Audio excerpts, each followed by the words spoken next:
Welcome back to Celebrity Radio. It's Alex Belfield talking to some of the biggest stars and some of my favourite people. And we've got one for you today. A man we first interviewed nearly 20 years ago. Adam Rickitt is the star of Great Expectations, which opens in Blackpool at the Opera House on the 10th of December and closes on the 7th of January. Adam, good to talk to you again. Hello, mate. 20 years ago, we're old. Well, let me tell you the story. So I'm Ginger, and at that point was about 25 stone. And I came to interview you at HMV in Nottingham, and I had to walk past about 400 girls who were screaming your name, and they all laughed as I walked past, and I'll never forget it. It was one of the most wounding moments of my career, truthfully. Mate, I'm sorry. Well, if there's any sort of value to it, they went and bought my CD, so they actually got the worst deal out of it anyway. Can we ask what it was like being you? I mean, we know all the hell stuff. We'll get to that in a bit. But I'm fascinated because I was truly an ugly kid. I never had any adoration. No, it's true. Wolf ugly. I'm a little bit better now. Isn't it funny how you get into your late 30s and suddenly you're better than you were at 18? And there's an irony. Oh, it's true. Honest to goodness. I mean, I kind of always used to think I looked like a girl. And then suddenly, about 3 or 4 years ago, I was like, oh, I actually look like a man. But you were a very good-looking girl. That was the thing. And they liked you very much. Does that ever become normal when people have stuck you up on their wall and are doing things to your image? No, it doesn't. I mean, I had one young chap come up to me the other day and said, oh, I came out over a poster of you. I was like, well, that's the politest way I've ever heard it put. But yeah, it's kind of like you get so separated from that side of it. You do generally become like a schizophrenic. You have kind of like, there's you who, like, say, for example, I'm chatting to you now, and that's you and me talking. There's also another version of me, which is then going out on the airwaves, which people are listening to at home. Right. And that's so it almost becomes like you're disassociated from that side of things. So even like when you did like magazine shoots, and invariably I was topless, I'd do that, but then it would be going in the magazines like sort of 4 or 5 weeks later, and I'd forgotten all about it. So then suddenly people would be coming up to me with topless photos of myself, and it's just, you get very disassociated from it. And I think that's actually quite healthy, because I think if you don't, you end up turning into like J.D. Salinger or Barbara Streisand or something, and cutting yourself off from the world and just refusing to have anything to do with them. I was thinking about you the other day, because it seems like every lad now has got a six-pack and goes in the gym. In those days, they actually didn't. Craze. Yeah, you really did, didn't you? I did. Somebody actually said that to me the other day. I've got a friend of mine who actually does bodybuilding. And he was doing some competition, and he asked if I'd come along. I was like, no, you're all right, thanks. But he was like, no, come, I'll wait to meet the guy who first started it. And the guy basically had been somebody who was very overweight in sort of like the 80s and early 90s. And then because of me and Corey being a kit off continuously, for which I apologise, it sort of inspired him to go out and get a six-pack. And from that, he'd set up a gym. From that, he'd set up this weightlifting competition, which is now a national competition. And I think it has kind of changed a bit now. There's always been kind of those pressures put on women, and then suddenly now men are feeling it as well, and it's my fault, so I apologise to everybody out there. You can't just be fat people drinking lots of beer anymore, and it's entirely my fault. Yeah, the only thing you didn't do was the tattoos, which they all seem to have all over their bodies. Yeah, you see, but that's because I did always want them. But as an actor, it does limit. Well, not so much now, but back in the day, it did limit you because makeup wasn't so good. So if you went along somewhere with a massive sleeve on, you couldn't exactly play something out of like Alexander the Great era. Right. So it just, I kind of always did want tattoos, but never did. But I'm kind of glad now, because whatever I would have in about 20, 30 years' time would be in an entirely different part of my body and probably not look anything like the way it does now. We're going to talk about Great Expectations in a minute, which is coming to Blackpool Opera House in December.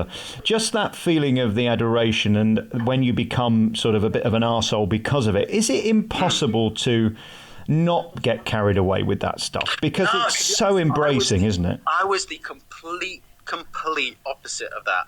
Because I'm exactly like you. I assumed everybody who was... This was before I got into, like, the business. I assumed everybody who was famous was a complete arrogant sod and, was horrible and, was up their own backside. So when I kind of first got into it all, I went completely the opposite direction. I was so scared people would think I was arrogant and stupid and a celebrity that I became so subservient, and I would go out of my...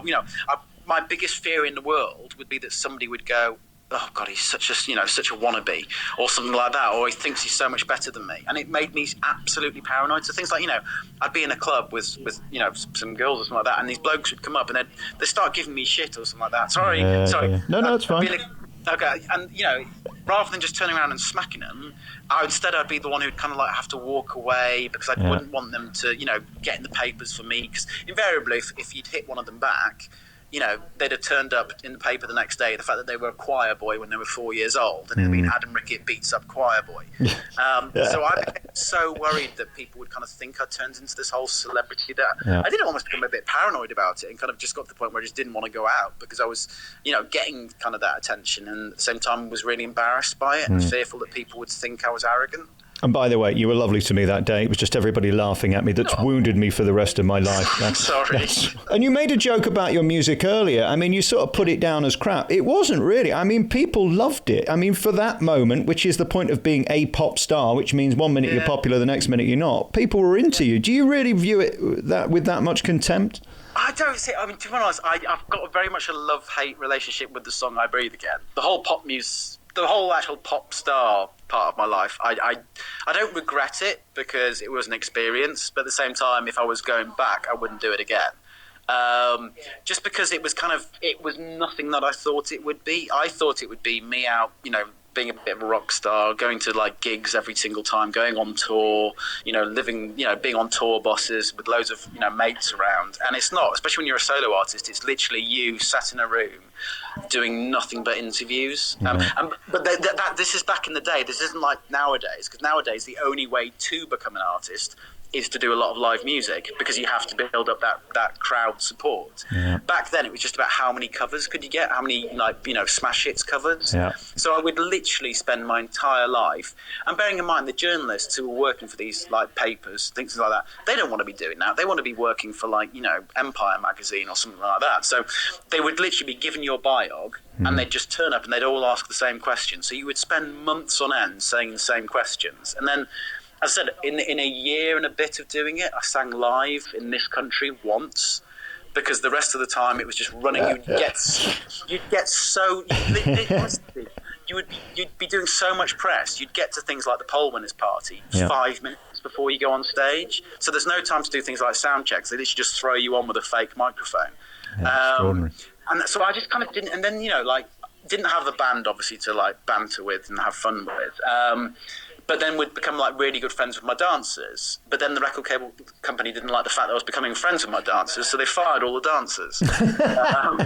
So it was kind of not the funnest. I mean, at the same time though, I got to travel the world. I got to make some decent money out of it. And then also there are still to this day bars where when they play "I Breathe Again," everyone gets a round of drinks free. So I think. It was an amazing experience, one which I don't regret, but I haven't got any intention of repeating it. I know we're running out of time. I just say this to you. You should be very proud of what you did in terms of the reaction. Not everybody gets to get that. And, I suppose at this point, we haven't even got time to talk about the sort of stressful side of it and the mental issue side of it. But at this point, as you look back, I hope you look at it with pride, because you came out of it unscathed. There was no scandal or anything like that. It was what it was. And you were a star back then and you're a credible star now. So I suppose in that way, you've made it. I think it's that whole thing of not caring. I know it sounds really flippant and horrible, but you do kind of just reach this point where I spent so much of my like younger years when I first got in the industry paranoid about what people thought about me or what the press would say about me, and then in the end you just kind of go, oh, stuff it.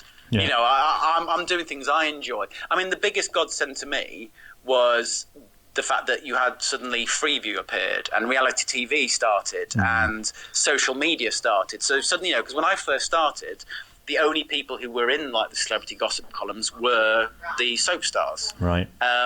So there was so much focus, but now there's so many like reality TV stars who are literally stripping off naked in public just to try and get a couple of inches in the paper.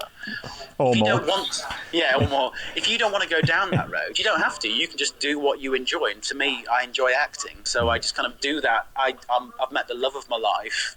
We go for nice quiet dinners and things like that, but we don't go to like the celebrity things like GQ magazine awards or cinema premieres. And it's not because we're not invited, it's just because we'd rather not. We'd rather just come home and be together, because that's kind of the best part of life for me. I love that. And you said right at the beginning of this interview, we're both getting old, which we are, of course. At this point, as we sit here today, are you the happiest and most content you've ever been?